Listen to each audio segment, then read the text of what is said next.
दोस्तों, भारत में स्टार्टअप्स के संबंध में एक अपडेट ये आया है जो थोड़ा सा निराश करने वाला है।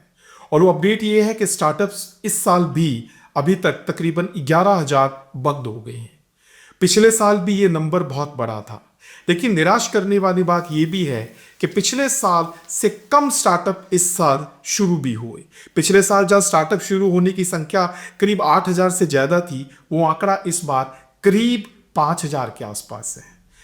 नमस्कार, मैं डॉक्टर पी एस होरा और आप सबका स्वागत है टीसीएच पर और टीसीएन पर।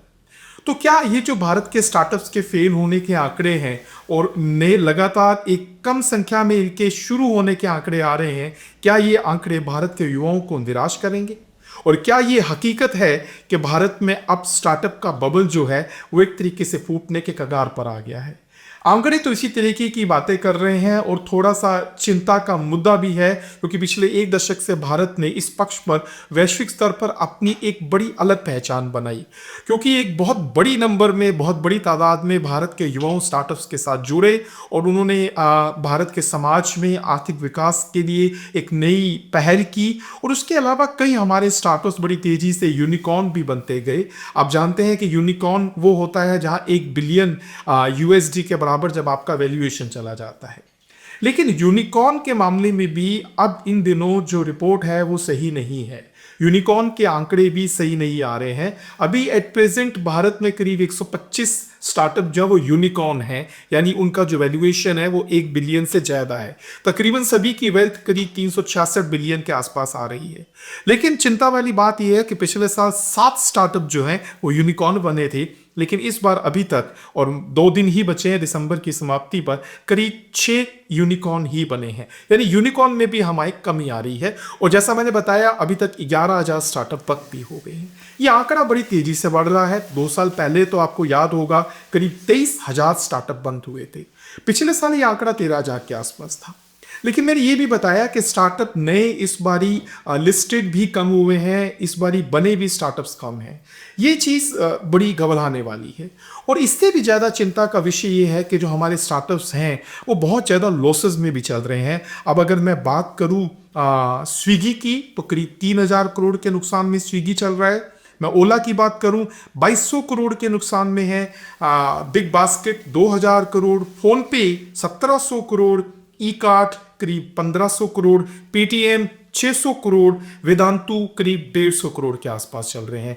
और इसमें हम बाइजू को तो भूल ही नहीं सकते हैं, जो एक समय भारत की क्रिकेट टीम का स्पॉन्सर भी हुआ करता था। वो करीब 8,000 करोड़ के नुकसान में है। यानी ये जो स्टार्टअप्स है जिन्होंने बड़ी तेजी से अपनी पहचान बनाई और समाज में स्थापित हुए, वो एकाएक क्या हो गया कि इतने ज़्यादा घाटे में आ गए हैं और या वो बंद होने लग रहे हैं। और हमारे यूनिकॉर्न भी वैश्विक स्तर पर एक नंबर से नीचे आने लग गए हैं, उनकी संख्या बढ़ नहीं रही है। इसके पीछे क्या कारण है? कारणों से पहले एक बात और हमें समझनी पड़ेगी कि स्टार्टअप्स को शुरू में हम लोग ऐसा समझते थे, इसकी जो आज भी एक पहचान है वो इस तरीके से है कि एक नया इनोवेटिव आइडिया होता है जो समाज में पहले बिजनेस कॉन्सेप्ट में यूटिलाइज नहीं किया जाता।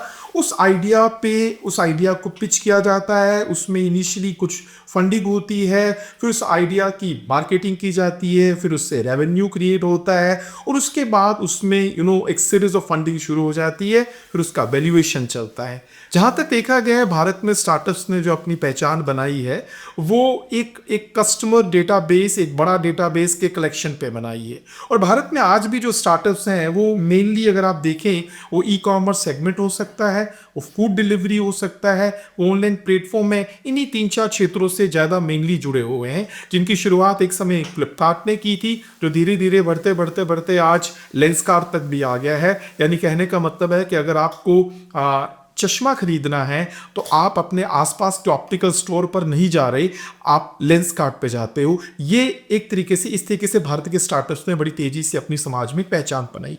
और जब इनकी पहचान बन गई तो इन लोगों ने फाइनेंशियल बेनिफिट्स और बनाने के लिए या और फाइनेंशियल ग्रो करने के लिए स्टॉक मार्केट का रुख भी किया।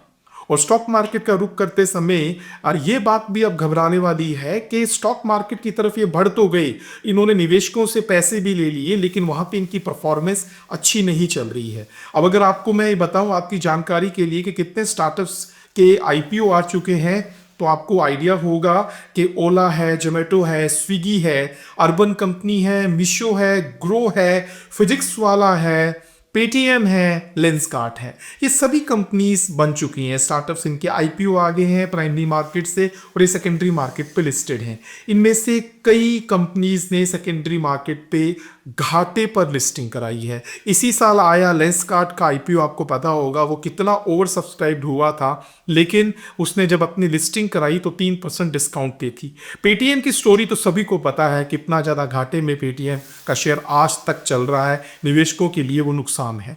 तो कहने का मतलब ये है कि स्टार्टअप जिसको वो फाइनेंशियल लॉसेस में इसलिए चल रहे हैं क्योंकि उन्हें सेल्स में घाटा हो रहा है, और स्टॉक प्राइसेस में वो इसलिए लॉसेस में चल रहे हैं क्योंकि वो इन्वेस्टर्स को कमा के नहीं दे रहे हैं, इन्वेस्टर्स वहां पे बिकवाली कर रहे हैं। अब इस तरीके से अगर स्थिति चलेगी तो भारत इस फील्ड में कैसे सरवाइव करेगा। और एक दूसरी बात और भी हमें समझनी चाहिए, जो क्वेश्चन इन स्टार्टअप से कभी नहीं हुआ है कि इन स्टार्टअप्स ने भारत के रोजगार में कितना कंट्रीब्यूशन दिया है, ये बात भी हमें समझनी पड़ेगी।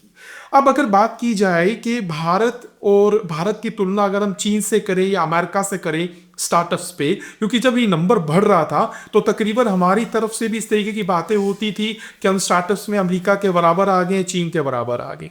लेकिन मैं एक आंकड़ा आपको बताना चाहूंगा जो शायद ये प्रूव करेगा कि भारत के स्टार्टअप्स का फेल होने के पीछे का कारण ये है कि यहाँ पर शोध और अनुसंधान में यानी रिसर्च एंड डेवलपमेंट पे बहुत कम खर्च होता है। और चूंकि जब रिसर्च एंड डेवलपमेंट में कम खर्च होता है, निवेश ही कम होता है, तो जो एजुकेशन है इससे संबंधित उसमें भी कोई नयापन नहीं है। और जब एजुकेशन में नयापन नहीं है तो जो ख्याल है, जो आइडिया है, वो नया नहीं आता है ना। चीन में R&D पर तकरीबन 496 बिलियन पिछले साल खर्च किया है, यानी करीब 500 बिलियन, बहुत बड़ी रकम है। और शायद यही कारण है कि चीन जो है वो ग्लोबल लीडर है मैन्युफैक्चरिंग में। कहा जाता है कि चीन में मैन्युफैक्चरिंग के लिए रेड कारपेट बिछाया जाता है, और कहा जाता है कि भारत का इकोसिस्टम स्टार्टअप्स के लिए इतना गलत है कि हमारा रेड कारपेट की बजाय आज भी रेड टेपिज्म यानी लाल फीता शाही का कल्चर है। भारत में रिसर्च एंड डेवलपमेंट पर मात्र 17 बिलियन का इन्वेस्टमेंट है। 17 बिलियन कहाँ, 500 बिलियन चाइना खर्च कर रहा है और हम मात्र 17 बिलियन कर रहे हैं। तो कैसे भारत का युवा जो है वो एक नयापन ला पाएगा अपने आइडियाज में। और यही कारण है कि भारत के स्टार्टअप्स जब आते हैं तो एक बार तो वो सक्सेस हो जाते हैं, लेकिन उसके बाद उनकी कंसिस्टेंट परफॉर्मेंस नहीं रह पाती है। और एक चीज और जो उस स्टार्टअप्स की स्टडी करने के बाद देखने को मिला कि इनमें लागत बहुत ज़्यादा है। लागत में भी दो तरीके की लागत पे इनका खर्चा बहुत बढ़ रहा है। एक है मार्केटिंग कॉस्ट बहुत ज़्यादा पड़ रही है, और दूसरा है सैलरी कॉस्ट बहुत ज़्यादा पड़ रही है। इन दोनों लागतों के कारण स्टार्टअप्स ग्रेजुअली जो है वो प्रॉफिटेबिलिटी में सस्टेन नहीं कर पाते हैं। ये चीज़ हमारे लिए बड़ी सोचने वाली बात है। और अगर ये इस तरीके की बातें जो सोशल मीडिया में भी हैं और प्रिंट में भी आ रही हैं कि भारत में स्टार्टअप का बबल अब टूटने वाला है, तो ये बात बहुत सोचना होगा इस पर सरकार को, और अपनी प्लानिंग को बदलना होगा। क्योंकि आज भी हम लोग मैन्युफैक्चरिंग के सेक्टर में भी स्ट्रगल कर रहे हैं, और किसान भी हमारा स्ट्रगल कर रहा है, उसकी आय भी ही बढ़ी है। मैन्युफैक्चरिंग में भी हमारा जीडीपी आज भी तकरीबन 20% के आसपास ही है। मैन्युफैक्चरिंग सेक्टर अगर बढ़ता है तो ही रोजगार मिलेगा। और ये स्टार्टअप एक ऐसा सेक्टर था जिसमें युवा खुद इंस्पायर्ड होकर अपनी तरफ से कुछ करता था। कहा जाता था कि एक युवा के पास कोई आइडिया था, उसने आइडिया अपने दोस्तों के साथ शेयर किया, उसके दोस्तों ने उसमें इनिशियल कैपिटल डाली, फिर उन्होंने मार्केटिंग की, फिर उन्हें रेवेन्यू जनरेट हुआ। उसके बाद रेवेन्यू जनरेट होते उनके पास कस्टमर का डेटाबेस आया, उस कस्टमर के डेटाबेस को उन्होंने इन्वेस्टर्स के साथ शेयर किया, इन्वेस्टर्स ने फंडिंग करनी शुरू की, और वहाँ से वो एक आइडिया बिजनेस बनता बनता बाद में स्टार्टअप के कॉन्सेप्ट में आ गया। लेकिन ये चीज़ पिछले 10-12 सालों में भारत के युवा के लिए इंस्पिरेशनल रही। लेकिन अब अगर यही स्टार्टअप्स लॉसेस में आ गए हैं, और यही स्टार्टअप्स बहुत बड़ी तादाद में बंद हो रहे हैं, और यही स्टार्टअप्स ईयर बाय ईयर एक कम संख्या में नए आ रहे हैं, तो ये भारत के युवा के लिए उनके सपनों पर एक तरीके से उनके सपने टूटने जैसा है। सरकार को इस पक्ष पर अब शायद अपनी नीति में भी बदलाव लाना होगा। और एक सही सुझाव ये है कि स्टार्टअप्स या एंटरप्रेन्योरशिप को स्कूली एजुकेशन से शुरू किया जाए, एजुकेशन में बहुत ज़्यादा बदलाव हो, और रिसर्च एंड डेवलपमेंट प्रोजेक्ट को शोध व अनुसंधान पे भी सरकार का खर्चा पड़े, ताकि विद्यार्थी जीवन से ही व्यक्ति जो है वो बिजनेस आइडियाज के बारे में सोचना शुरू करे। शुक्रिया, थैंक यू वेरी मच।